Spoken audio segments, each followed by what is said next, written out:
하나님 말씀 요한복음 4장입니다.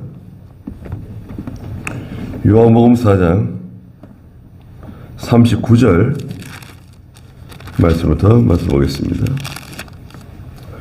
요한복음 4장 39절입니다. 내가 행한 모든 것을 그분께서 나에게 말씀하셨다. 고 증언한 그 여자의 말 때문에 그 동네에 사는 많은 사마리아인들이 예수님을 믿었다. 그때 사마리아인들이 그분께 와서 자기들과 함께 머무시도록 요청하므로 예수께서 거기에 이틀을 머무셨다. 그분의 말씀으로 말미암아 더 많은 사람들이 믿었다. 그들이 그 여자에게 말하기를 이제 우리가 믿는 것은 당신 말 때문이 아니라 우리가 직접 듣고 이분이 참으로 세상의 구주이심을 알았기 때문이다 라고 하였다. 그랬습니다.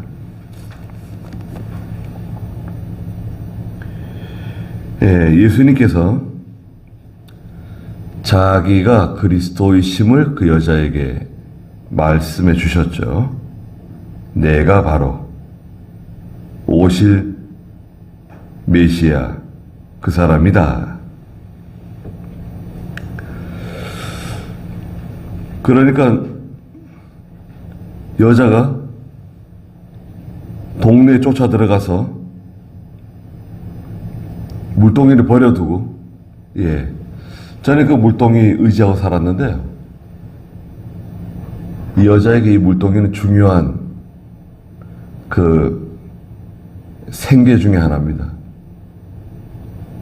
물동이가 중요하고 그 물을 받아서 그 물을 마시고 그 물 가지고 음식도 하고 그 물동이 버려두고 동네 쫓아가서 그 29절에 보니까 내가 행한 모든 것을 나에게 말씀하신 분을 와서 보십시오. 이분이 그리스도가 아닙니까? 그리스도께서 오셨다고 전도했습니다. 나가서 외쳤어요. 사람들이 다 예수님께 와가지고 동네 사람들이 말씀을 듣는 거죠. 오늘 39절에 보니까 내가 행한 모든 것을 그분께서 나에게 말씀하셨다고 증언한 그 여자의 말 때문에 그 동네에 사는 많은 사마리아인들이 예수님께 와서 말씀을 듣고 예수님을 믿게 되었습니다. 전하면 누군가 믿게 돼 있어요. 전해야 돼요. 전하면 아들이 믿을지, 딸이 믿을지, 며느리가 믿을지, 사위가 믿을지, 손자가 믿을지, 외손자가 믿을지 알 수 없어요. 친구가 믿을지, 옆집 사람이 믿을지, 뒷집 사람이 믿을지, 아랫집 사람이 믿을지 전하다 보면 누가 믿게 돼 있어요. 하나님께서 예수 믿기로 정해놓은 사람이 있어요. 누군지는 알 수 없어요. 그 마음속에 씨앗이 뿌려져가지고 믿음이 자라고 하나님 백성이 되는 겁니다. 내가 행한 모든 일을 다 나에게 말해주신 분으로 와서 보세요. 그거 좀 부끄러운 일 아닙니까? 부끄럽고 수치스러운 일인데 그것 때문에 그 뜨거운 그 한낮에 사람들 없을 때 물길로 오는 거 아니에요. 부끄럽고 수치스러워서. 사람들이 다 수근수근하고 더러운 여자라 그러고 나쁜 여자라고 그러니까 아예 사람들 없을 때 몰래 와서 물기러 가려고 난 12시에 나왔는데 마침 예수님 만난 거 아닙니까? 예수님께서도 이 사마리아 여자를 만나시기 위해서 가신 거죠. 찾아가신 겁니다. 또 이 사마리아 여자를 통해서 그 사마리아 성 안에 있는 많은 사람들이 구원받게 하기 위해서 가신 겁니다. 그래서 막 외치고 돌아다니고 부끄러운 줄 모르고 나가서 말하니까요. 사람들이 다 예수님께 와가지고 그 말씀을 듣는 거 아닙니까? 네. 그게 이제 오늘 구령운동이네, 구령운동. 네. 사람의 영혼을 건져내는 구령운동이다. 복음을 전해야 됩니다. 전하다 보면 믿을 사람을 믿고 또 믿지 않을 사람은 믿지 않고. 근데 누구지 알 수 없어요. 어떤 분은 임종하기 직전에도 예수 믿는 분들이 있어요. 임종하기 직전에. 야, 진짜 천당과 지옥의 가름길 앞에서 예수 믿고 천당 가시는 분 있어요. 예수님을 구주로 영접하고. 그것도 사실은 잘 몰라요. 네. 병원에서 몸이 아프고 힘들고 어려울 때, 그때는 어떤 확실한 믿음의 근거가 없어도 예수 믿는다 그래요. 예수 믿을 거다 그러고. 그 사람의 그 입에서 나오는 고백을 가지고 우리가 예수 믿는다, 예수 믿었다 이렇게 판단하는 거 아니에요? 근데 믿음이라고 하는 건 사실 우리 마음 속에 인치는 거거든요. 인치는 거. 이는 두 가지라 그랬죠. 이는 첫째가 뭔가요? 말씀의 인. 말씀으로 인 맞는다고 말씀하셨고, 두 번째 인침은 뭔가요? 성령으로. 성령으로 우리 속에 인을 치세요. 하나님 백성이라고 하는 표를 치는 거예요. 요한계시록에서는 그 이마와 손에 인을 친다 그러죠. 이마는 이 정신계, 사상계, 그리스도를 믿습니다. 이마에 인치고, 손에는 뭔가요? 행위, 믿음의 행위가 따라가는 거죠. 손에 또 인을 친다. 네.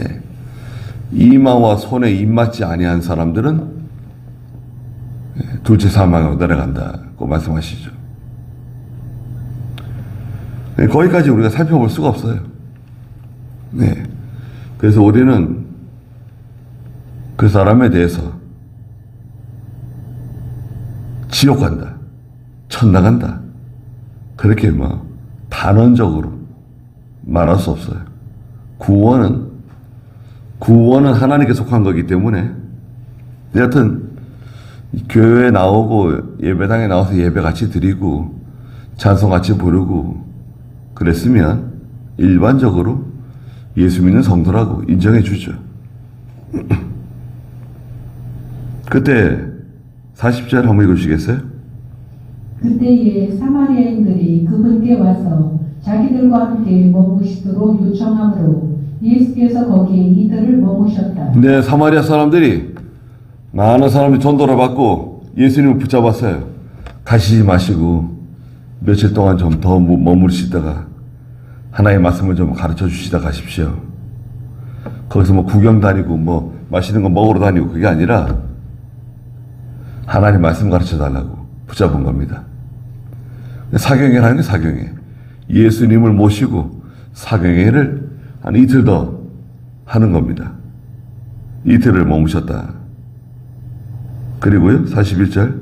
그분의 말씀으로 말미암아 당신 말 때문이 아니라 우리가 직접 듣고 이분이 참으로 세상의 구주이심을 알았기 때문이다라고 하였다. 네, 예수님의 설교를 직접 들었어요. 사람들이 그 북이스라엘 사마리아 성 사람들이 예수님의 설교를 직접 들었습니다. 야, 참 영광스러운 일이네. 네. 우리는 어떻게 아쉬워서 어떻게 하나요? 네. 그렇지 않습니다. 하나님의 말씀 들으면 다 예수님 설교 듣는 거예요. 그분의 말씀으로 말미암아 더 많은 사람들이 예수님을 믿고 영접했습니다. 말씀의 능력이 있으니까. 또 그들이 그 수가성 여자에게 말하기를 42절에 이제 우리가 믿는 것은 당신 말 때문이 아니라 네가 전도해서 믿는 것이 아니라 우리가 직접 듣고 이분이 참으로 세상의 구주이심을 알았기 때문이다 라고 하였다 그랬습니다. 우리가 이제 믿는 것은 네가 우리를 전도해가지고 예수님 앞에 데려와가지고 믿는 게 아니라 이제 우리가 믿는 것은 예수님의 말씀을 직접 듣고 은혜를 받고 깨닫게 되어서 예수 믿는다. 네. 좋은 믿음이죠. 하나님 말씀을 듣고 그 말씀의 은혜를 받고 깨달아서 큰 확신 가운데 믿음으로 살아가는 거죠. 그리고 나서 이틀이 지났죠? 43절 읽어주시겠어요? 이틀 후에 예수께서 그곳을 떠나 갈릴리로 가시며 예수께서 친히 증언하시기를 선지자는 자기 고향에서 존경을 받지 못한다라고 하셨다. 그분께서 갈릴리에 오셨을 때에 갈릴리 사람들이 그분을 영접하였으니 이는 그들 자신이 명절을 지키려고 갔다가 예수께서 명절에 예루살렘에서 행하신 모든 일을 보았기 때문이다. 네. 예수님께서 그 사마리아를 떠나서 이틀 후에 저 북쪽 갈릴리로 이제 내려가셨는데요. 44절에 예수께서 친히 증언하시기를 선지자는 자기 고향에서 존경을 받지 못한다 라고 말씀하셨어요. 선지자는 왜 자기 고향에서 존경을 받지 못할까요? 고향 사람들, 내가 어렸을 때부터 나를 보신 분들, 그분들이 예배당에 나오잖아요. 아이고, 저 녀석이 예전에 어렸을 때 고칠질 흘리고 다녔었는데, 우리 수박밭에 와서 수박 서리에 갔었는데, 또라이 빠져가지고 아주 온몸에 다 흙탕물을 뒤집었었는데, 여름에 물에 떠내려가는 거 건져가지고 간신히 살아났는데, 뭐 하는 여러 가지 그 에피소드가 많잖아요. 거기서 태어나서 자라고, 그 교회 다니다가 신학교 가고, 그 다음에 전도사 되고 강도사 되어가지고, 목사 안수 받고 다시 그 교회로 부임했다. 그러면 뭐 여기 동네 사람 다 와 있는 거네요. 네. 선지자가 자기 고향에서 존경받는 게 쉽지 않습니다. 자꾸 인간적으로 생각하니까, 인간적인 면을 자꾸 생각하니까 그래요. 네. 그래도요, 그 교회 출신인데, 교인들이 그분 아니면 안 된다고 매달려가지고 데려가는 교회도 있어요. 그 목회자가 실력 있고, 기도하는 목회자고, 하나님께 잘 쓰임받는 목회자라고 하면, 예, 무슨 상관이겠어요. 예. 요즘 교회들이 세습을 반대한다고 그러죠. 저희 교단도 세습이 금지되어 있어요. 세습이라고 하는 것은 목사의 그 친족, 네. 자녀나 사위, 또 직계 외에 사위가 있고, 그 다음에 또 누가 있나요? 여튼 아들, 사위 안 돼요. 근데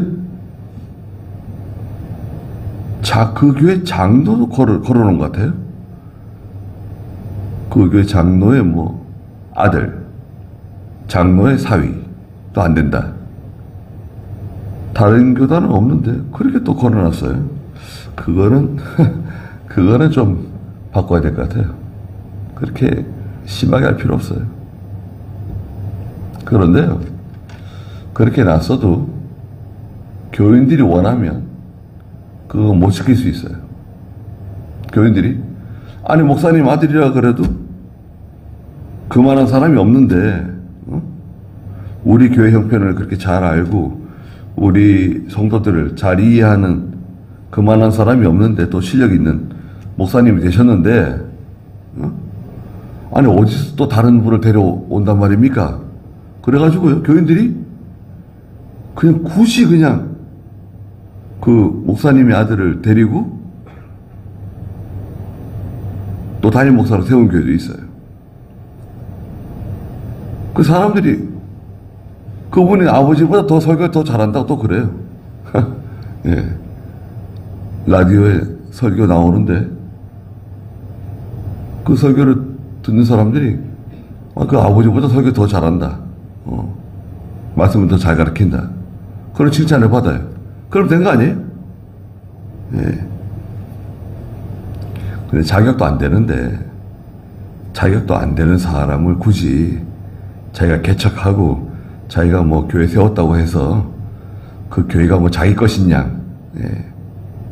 자기 아들에게 물려주고 사위에게 물려주고, 그거는 실력 있으면 괜찮아요. 그만한 자격이 되고 실력이 있다, 검증을 거쳤다, 괜찮죠. 그런 사람은 놓치면 안 되죠. 그러나 그런 검증 없이 뭐 아들이다 뭐 사위다 해가지고 그냥 털썩 앉혀놓게 되면, 예, 교회가 어려워지는 거죠. 성도들이 고통당하는 겁니다. 그러니까 인간적으로 볼 때 예수님에 대해 잘 알잖아요. 갈릴리 나사렛에서 생활했잖아요. 예, 이집트로 피난 갔다가 헤롯 왕이 죽은 다음에 돌아와서 나사렛에 거주하면서 나사렛 사람이라고 하는 별명을 갖게 되잖아요, 예수님께서. 나사렛은 그 갈릴리, 저 북쪽 갈릴리 해변의 저 구석진 시골 동네예요. 그러니까 아나니아가 누구예요? 나사렛에서 무슨 선한 것이 날 수 있겠냐, 그렇게 말하잖아요. 나사렛에서 무슨 선한 것이 날 수 있겠냐.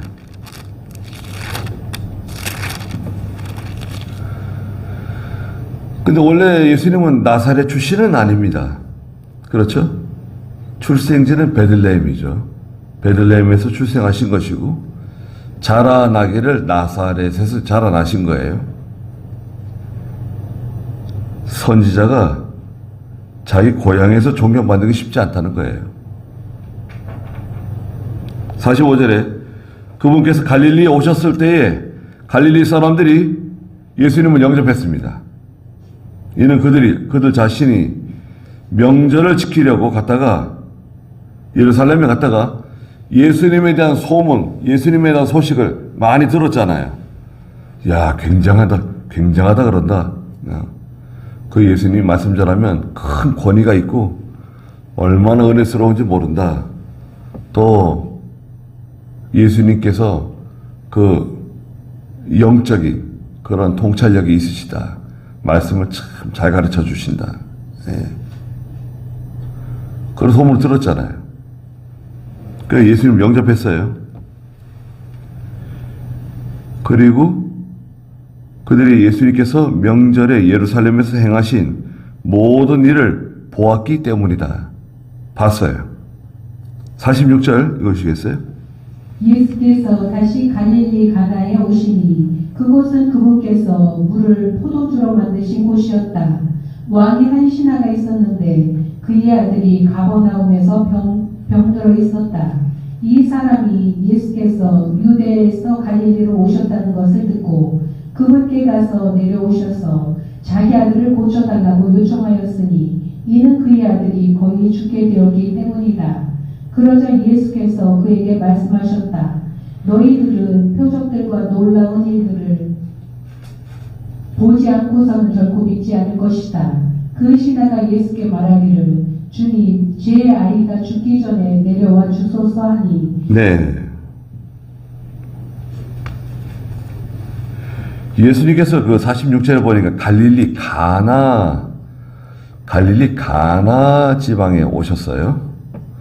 가나는 전에 예수님께서 첫 번째 이적을 행하신 가나의 혼인잔치 생각나죠? 그곳은 그분께서 물을 포도주로 만드신 곳이었다. 왕의 한 신하가 있었는데요. 거기 가나에 살고 있는 왕의 어떤 신하인데요.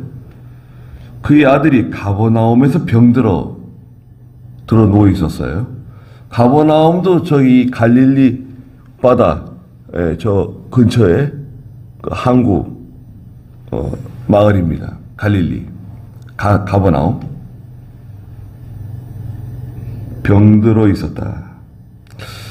지금도 그렇지만 과거에는 그 병들면 참 고치는 거 힘들었어요. 지금 생각하면 별 대수롭지 않은 병인데 항생제 주사 한 대 맞고 약 한 2, 3일치 처방받으면 그냥 털고 일어날 수 있는 그런 병인데 그런 병 때문에 많은 사람들이 죽었습니다. 계속 기침하는 거.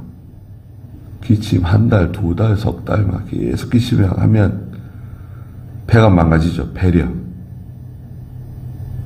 폐렴이 걸렸다? 그러면 또 뭐 난리 나죠. 네. 폐병 환자라고 예전에 폐병 환자라 그랬잖아요. 그 폐렴 옮지 않으려고 가까이 가지도 않고 심지어 동네에서 막 쫓아내고 폐병 환자라고. 기침 오래 하시면 안 됩니다. 몸에 안 좋습니다. 그리고 이제 몸이 그 컨디션이 안 좋고 몸에 뭔가 이 밸런스가 맞지 않으면 이제 몸이 이제 너무 무리를 하거나 쉬지 않고 이렇게 하면 그만 이제 병에 걸릴 수 있어요. 네. 좀 쉬면서 해야 되는데 또 우리가 일을 할 때 하나님께서 내게 맡겨주신 일을 생각하고 일하잖아요. 우리가 일하는 것은 이 일도 하나님이 내게 맡기신 일이다. 그렇게 믿고 일하는 거예요. 그걸 이제 청교도 신앙이라 그래요. 청교도 성도들이 농사를 짓든 어부를 하든 공장에 나가든 무슨 일을 하든 간에 하나님이 내게 맡기신 일이다 생각하고 그런 정신으로 일을 했어요. 얼마나 부지런히 일합니까? 그러니까 양심적으로. 노조 만들어요? 노조는 못하러 만들어요. 네.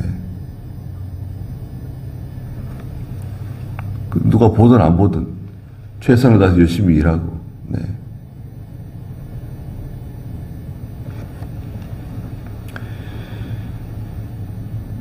(46절에) 47절에 이 사람이 예수께서 유대에서 갈릴리로 오셨다는 것을 듣고 그분께 가서 예수님께서 저 유다 땅에서 갈릴리로 내려오셨다는 소식을 들었어요. 그러니까 이 왕의 신하가 아들은 지금 병들어 누워있고 쫓아간 겁니다. 예수님께. 그 얼마나 간절한 마음이 있겠어요. 아들이 아프면 그 아들이 막 덩치가 있고 무거워도 아버지가 들러 업고 막 뜁니다. 예. 자기 다리가 망가지는지, 예. 땀에 범벅이 되는지 그런 거 신경 안 쓰고 막 아들이 아파가지고 축 늘어져 있으면 그 아들을 업고 뛰는 거예요. 아버지가. 엄마도 보통 그렇잖아요. 아이가 차에 깔렸는데 엄마가 쫓아가서 차를 든다는 거 아니에요. 예. 괴력이 막 나오는 거죠. 예. 그 얼마나 안타까운 마음이 속에 있겠어요. 그 예수님을 만났잖아요. 예수님이 여기 오셨다가 그런다. 이건 절호의 기회죠. 야, 이런 기회는 없다. 그 예수님께 자기의 어떤 체면이라든지 자존심이라든지 자기 무슨 지위, 권력 이런 거보다도 그 예수님께 가서 예, 아들 고쳐달라고 기도하고 싶은 마음, 구하고 싶은 마음뿐이죠. 내려오셔서 자기 아들 고쳐달라고 요청했다. 왜냐하면 그의 아들이 거의 죽게 되었기 때문이다. 거의 죽게 되었어요. 무슨 병에 걸렸을까요? 48절에 그러자 예수께서 그에게 말씀하셨다. 너희들은 표적과 놀라운 일들을 보지 않고는 결코 믿지 않을 것이다. 그 신하가 예수께 말하기를 주님, 제 아이가 죽기 전에 내려와 주소서 하니 예수께서 그에게 말씀하시기를 50절에 가라, 네 아들이 살 것이다 라고 하시자 그 사람이 예수께서 하신 말씀을 믿고 갔어요. 가라, 네 아들이 살 것이다. 이미 마음을 다 아시죠. 가라고.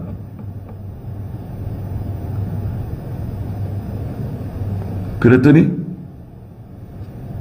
51절에 그가 내려가는 길에 자기 집으로 이제 가는 길에 또 그 종들이 그 주인은 예수님 만나러 가셨고 예수님께서 집에 가라고 네 아들이 나왔다 그러시니까 더 이상 말하지 않고 감사합니다. 그리고 이제 집으로 한참 돌아가는 중에 자기 집에서 종들이 자기 대리로 쫓아오는 걸 만났어요.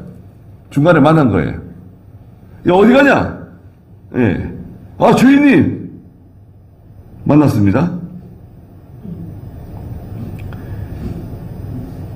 51절에 그가 내려가는 길에 그의 종들이 그를 만나 그의 아이가 살아났다고 전해줬어요. 당신의 아들이 살아났습니다. 거의 뭐 의식이 없고 몸에 열이 확확 나고 아무것도 먹지 못하고 그랬었는데 눈을 뜨고 예, 아빠도 알아보고 엄마도 알아보고 이제 다 알아오는 거예요. 살아났어요. 그러니까 당장에 주인이 모시고 오라고 주인이 모시러 쫓아 올라가는 거예요. 지금 가버나움 쪽으로. 그 주인은 또 예수님이 가라 그러시니까 자기 집으로 가고 있는 중입니다. 그러니까 그가 52절에 그들에게 자기 종들에게 자기 아들이 낳은 때가 언제인가 언제부터 몸이 낫기 시작했냐 물어봤더니 예, 어제 7시에 열이 떨어졌습니다. 7시. 각주에 보니까 로마 시간, 여기다 이제 6시간 더 하면 어떻게 됩니까? 그러면 13시, 오후 3시네요. 오후 3시쯤 열이 떨어지기 시작했습니다. 그 아버지가 53절에 그 시간에 자기가 예수님 만나고 있던 그 시간이에요. 어제 그 시간이 내가 예수님 만나가지고 대화를 나누던 그 시간에 예수님께서 가라고, 네 아들 병이 나았다고 그렇게 말씀하실 때, 그때가 바로 오늘 그 시간이에요. 53절에 그 아버지가 그 시각이 예수께서 자기에게 네 아들이 살 것이다 라고 말씀하신 그 때임을 알고 그 자신과 그의 온 집안이 믿었다 그랬습니다. 큰 물고기가 있어요. 큰 물고기. 큰 물고기는 뭐냐? 성경에 그런 말이 있냐? 성경에는 없어요. 그 동네에 큰 물고기가 하나 있습니다. 그 사람이 예수 믿으면 그 사람 따라 이 동네 사람 거의 다 예수 믿는 거예요. 교회 예배당 나오는 거예요. 그런 존재가 하나씩 있어요. 시골 같은 데 가면 그 동네 어른, 유명 어른이 있는데 그분이 예배당 나가기 시작하면 그 동네 사람들이 많이 또 예배당 나옵니다. 이복에 김씨, 박씨, 윤씨, 나랑 같이 예배당 같이 가자고. 그러면, 예, 어르신, 예, 다음에 꼭 가겠습니다. 다음에 가야 되잖아요. 얘기해놨으니까. 다음에 같이 가자고. 그래, 이제 하나씩 둘씩 이제 데리고 나옵니다. 야, 며느리들은 아무것도 하지 말고, 오늘 다 예배당 다 예배당 같이 가자. 시아버지가 그러면 또 며느리도 또 집에서 다른 거 하지 않고 잘 됐네요. 시아버지하고 같이 예배당 가서 예배 같이 드리고, 교회에서 점심 먹고 오고. 그래서 큰 물고기가 있어요. 그 큰 물고기를 잡으면 그 큰 물고기 속에 다 들어가 있는 거예요, 물고기들이. 그 여기서는 왕의 신하의 아들이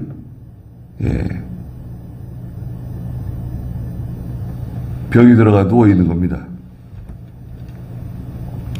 그 따져보니까, 종들이 말하는 그 시간을 따져보니까 제 7시, 오후 3시 되었단 말이죠.